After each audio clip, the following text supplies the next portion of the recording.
Okay, so here's part two. As you can see, it's pretty convenient. They're pretty open, and there's number one. That's the oddball. And so you just unplug it like that, and then this bolt. It's a 10mm bolt. Take this bolt out.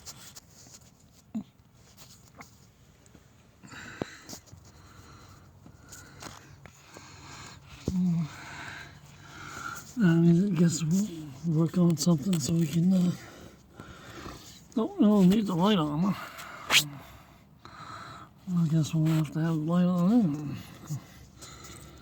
Let's see. I can see there, but I guess you can't.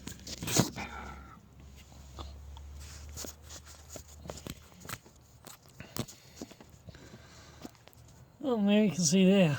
There we go. Anyway, get a long extension and ratchet, 10mm socket, break it free.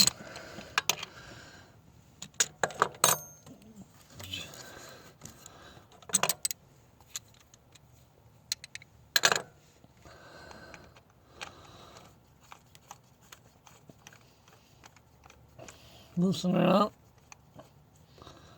Don't drop the socket. Don't drop the bolt. Like I have before, many times. Put it safe. Twist the coil.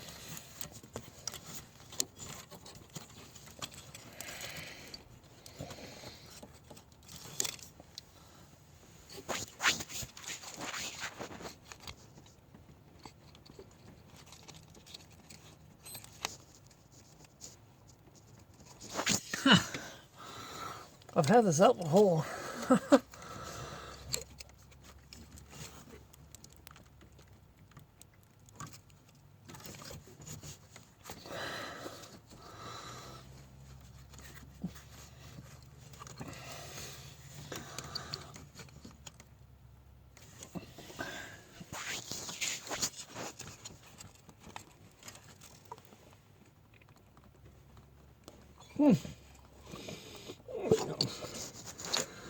Oh.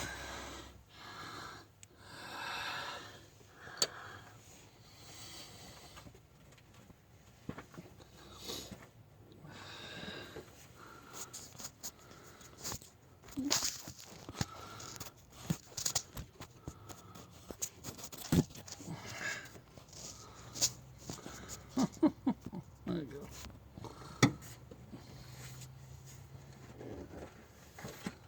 You grab the other one, you grab your new one, placement.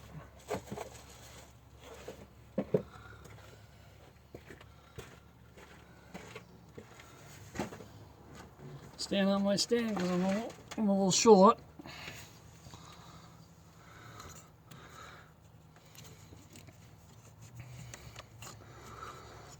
Put it back in. Like so.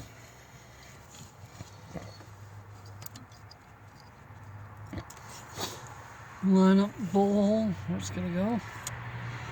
Put that back in.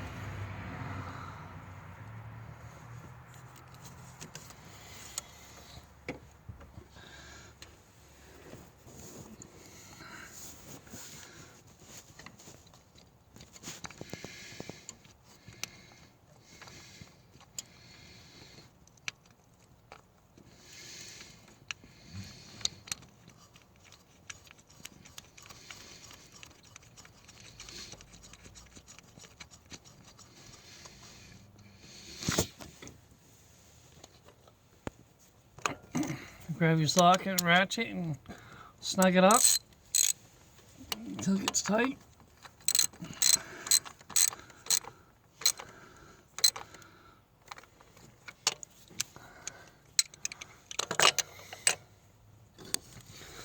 Plug the electrical connector back in until you hear it snap.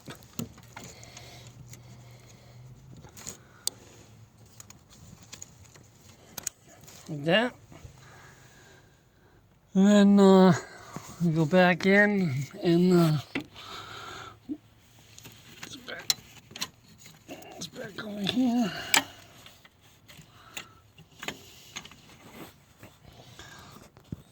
take this bracket out of the way.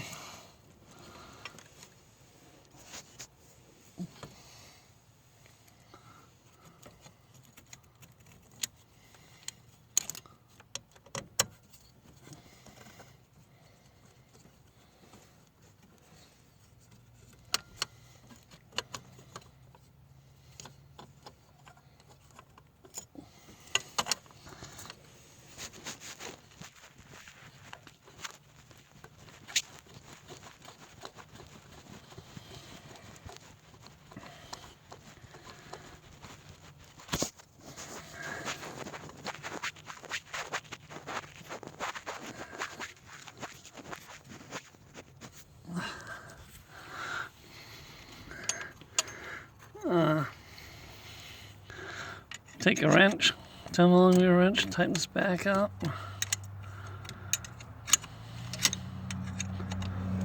It's chilly out here.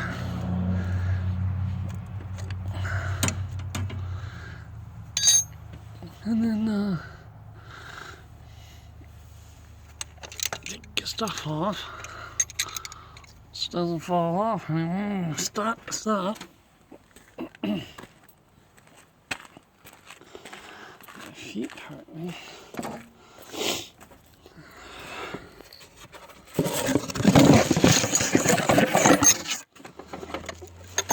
Sit there.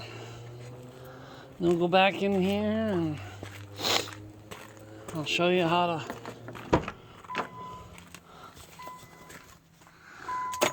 turn the key back on and exit out of this and go up to just exit out of it. I'll go back in to read codes. Come on, this must be cold. Come on, there we go. Says no code stored, but I think because I might have.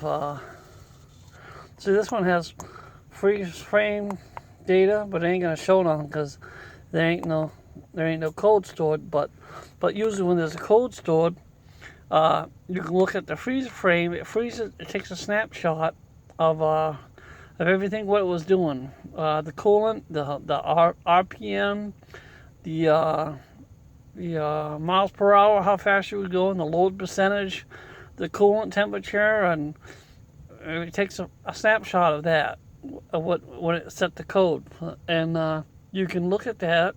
And sometimes that will help. It's not live. You can't see it actually.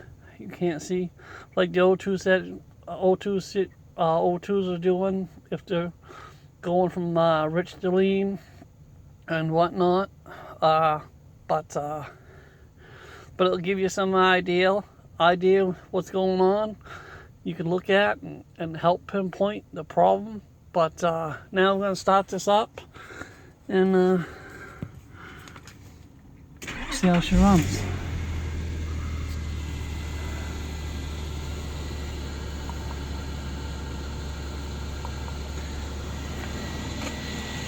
Certainly runs a lot better than this one that's one. And while I'm right here, I'll give you a brief survey, a brief rundown. As you can see down here, that alternator is brand new. It's a reman alternator, and as you can see, it's a little configurating job to do, but it's not too difficult. Drain the coolant and take this upper radiator hose off, and then you got the fan clutch. Those are 10mm nuts to hold the fan clutch on. Take them off, and then take your serpentine belt off, and then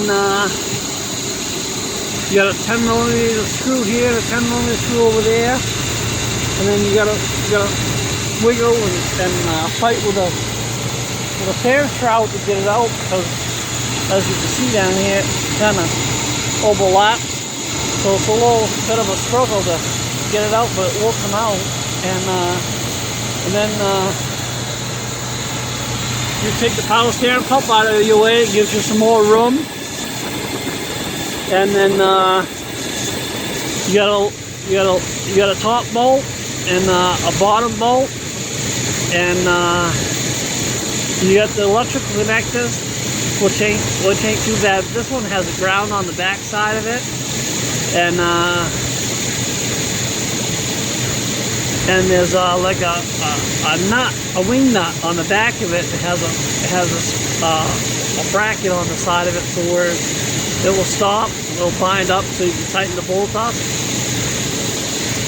You have to hook the wiring up. You have to hook the ground up first, and then the rest of it you can get to after you put the alternator back on. I found out because I left it for 3 weeks, sitting here in the yard for 3 weeks, and forget how I took it apart. And then I remembered I had to take the ground wire off, so I had to put that back on first.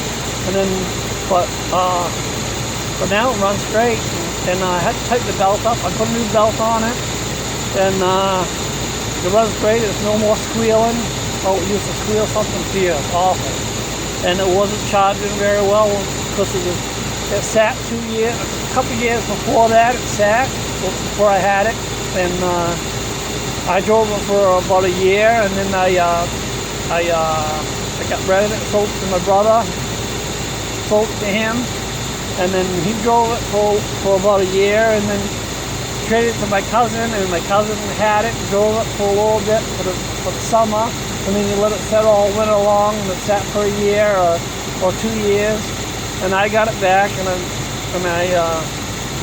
that's why they probably looked at it and they said, oh, that's a pretty good job to do, so they just didn't want to bother with it. So I wound up bearing it, and while I was there, there's an oil cooler just below that, just below that, and that was leaking oil.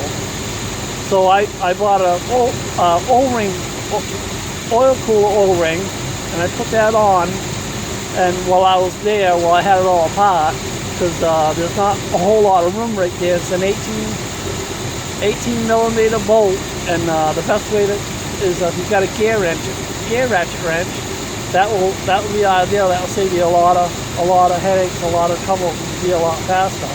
I left the bolt right in it, and then I pulled the old ring out, the old one out, and put the new one in, put it back up, hand tighten it right up, and now I don't know, I've driven it for a month, and I haven't had to put in any oil in it before. It used to leak oil just where it would sit, not even running, it would sit and leak oil. But now it doesn't leak any more oil, and let me check and see if that check engine light's back on. It probably won't come on right off here until I drive it for a little bit, but as long as the misfire is gone, I don't care, because it's not good to run it with a misfire. It doesn't burn the fuel. The fuel gets down the exhaust, the catalytic converter, and over time it will melt the catalytic converter, and then so I hope you like this video. Subscribe, click like, comment, and we'll post this, and then we'll take it for a ride, and maybe I can video it at the end too, and see how it goes, and I'll let you know. Thanks for watching. Hope you enjoy.